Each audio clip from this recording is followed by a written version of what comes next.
মাত্র 17 বছর বয়সের একজন ছেলে যে বিজ্ঞানী হতে পারে, আজকের ভিডিও তার বাস্তব প্রমাণ। খুলনার ভ্যান চালকের ছেলে রাকিব তৈরি করেছে রোবট, স্মার্ট হ্যান্ড সহ নানা ইলেকট্রনিক ডিভাইস। আজকের ভিডিওতে দেখানোর চেষ্টা করব তার আবিষ্কারের নানা জিনিসপত্র। গুগল, আসসালামু আলাইকুম। ওয়ালাইকুম আসসালাম। হে গুগল, তোমার আবিষ্কারকের নাম কি? Your name is MD Rakib, sir. দর্শক, দশম শ্রেণীর ছাত্র আমাদের রাকিব ভাই, চমৎকার মেধার একজন মালিক। দেখেন এই রোবটটি তিনি তার মেধা এবং বুদ্ধি দিয়ে তৈরি করছে। দীর্ঘ কয়েকদিন, ভাই কতদিন তপস্যা করার পরে এই রোবটটা আপনি তৈরি করতে পারছেন? এটা মূলত আমি যদি এখন সেভাবে টাকা বা কেউ সহযোগিতা করে তাহলে আমি কিছুদিনের মধ্যে বানাতে পারবো, বাট এটা আমার সময় লাগছে, কারণ এখানে টাকা আমার জমাইতে বা বিভিন্ন জায়গা থেকে টাকা জমাইতে, স্কুলে টিফিনের টাকা, তারপরে অনেক কাজ করে মূলত এই টাকাগুলো উপার্জন করা হয়েছে। সেইগুলো আস্তে আস্তে মূলত টাকাগুলো জমাতে আমার প্রায় 6 মাসের মতো টাইম লাগছে।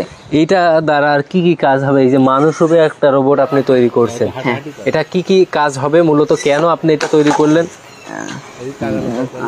রোবোটিক্স কিন্তু একটা বড় সেক্টর, সেখানে যদি বাংলাদেশ ইনভেস্ট করতে পারে ভালো আউটপুট পাবে। মূলত আমাদের বাইরের দেশ থেকে এখানে ইনভেস্ট করতে চায়, যেখানে একটা রোবট বানাতে মিলিয়ন টাকা খরচ হয়, সেখানে আমরা মাত্র 1 থেকে 1.5 লাখ টাকার মধ্যে খুবই ভালো চমৎকার রোবট তৈরি করতে পারছি। এখন মূলত যদি সেভাবে সহযোগিতা করে তাহলে আশা করি ভালো কিছু দিতে পারবো, আর যদি সহযোগিতা না পাই তাহলে তো আমাদের আর করার কিছু নাই। আমার মূলত ইচ্ছা আছে যে বাংলাদেশে ভালো কিছু তৈরি করা, এবং আমি কিছু মেশিনও পেয়েছি উপজেলা থেকে। এখন মেন হচ্ছে এখানে ফান্ডে বা কিছু টাকার প্রয়োজন যে একটা প্রজেক্ট সম্পূর্ণ করার জন্য।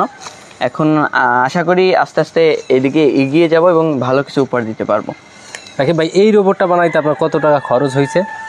এটা কত, এটা তৈরি করতে খরচ হয়েছে 40,000 টাকারও বেশি, প্রায় 60 থেকে 70,000 টাকার মতন, মানে আনুমানিক আমি বললাম, কারণ আমার পুরোপুরি ধারণা নেই। কারণ যখন যা লাগছে 1000, 2000, 500, যখন যা লাগছে আমি তখন তাই খরচ করছি এর পিছনে। আচ্ছা দর্শক, রাকিব কিন্তু বয়সে কম, কিন্তু তার চমৎকার মেধা এগিয়ে নেওয়ার জন্য অর্থনৈতিক একটা প্রচুর পরিমাণ চাহিদা রয়েছে, যেটার ফলে কিন্তু তিনি বাংলাদেশের নতুন কিছুর সৃষ্টি করতে পারবে।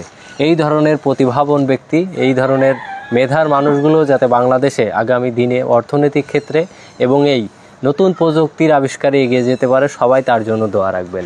সবাই ভালো থাকেন, সুস্থ থাকেন, আল্লাহ হাফেজ। এই যে এই নার্ভের সাথে চলে